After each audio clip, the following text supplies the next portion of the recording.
جہاد کے لیے امداد۔ حضرت ابن عباس سے روایت ہے، جو شخص کسی کو جہاد کے لیے گھوڑا دیتا ہے اسے جہاد فی سبیل اللہ میں اپنا مال اور جان لگانے کا اجر ملتا ہے، اور جو شخص کسی مجاہد کو تلوار دیتا ہے قیامت کے دن اس تلوار کو زبان عطا ہوگی جس سے وہ پکار کر کہے گی میں فلاں شخص کی تلوار ہوں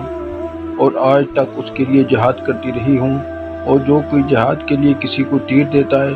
تو جو اس کے لیے ذخیرہ بنتا ہے اور بڑھتا رہتا ہے حتیٰ کہ قیامت کے دن لوگوں کے سامنے وہ احد پہاڑ سے بڑا کر کے لایا جائے گا۔ اور جو کوئی مجاہد کو سواری کے لیے جانور دیتا ہے اللہ تعالیٰ قیامت کے دن اس کو امتیازی نشان عطا فرمائیں گے، اور جو کوئی ڈھال دے اللہ تعالیٰ قیامت میں اس کو دوزخ سے ڈھال بنا دیں گے۔ اور جس نے فی سبیل اللہ نیزے کا ایک زخم کھایا اللہ تعالیٰ اس کو منور کریں گے اور اس کی کستوری جیسی مہک ہوگی جس سے سب لوگ محسوس کریں گے۔ جو کوئی اللہ کی راہ میں پانی پلاتا ہے اللہ تعالیٰ اسے سر بمہر شراب سے سرفراز فرمائیں گے۔ اور جو کوئی اپنے کسی بھائی کی فی سبیل اللہ ملاقات کو جاتا ہے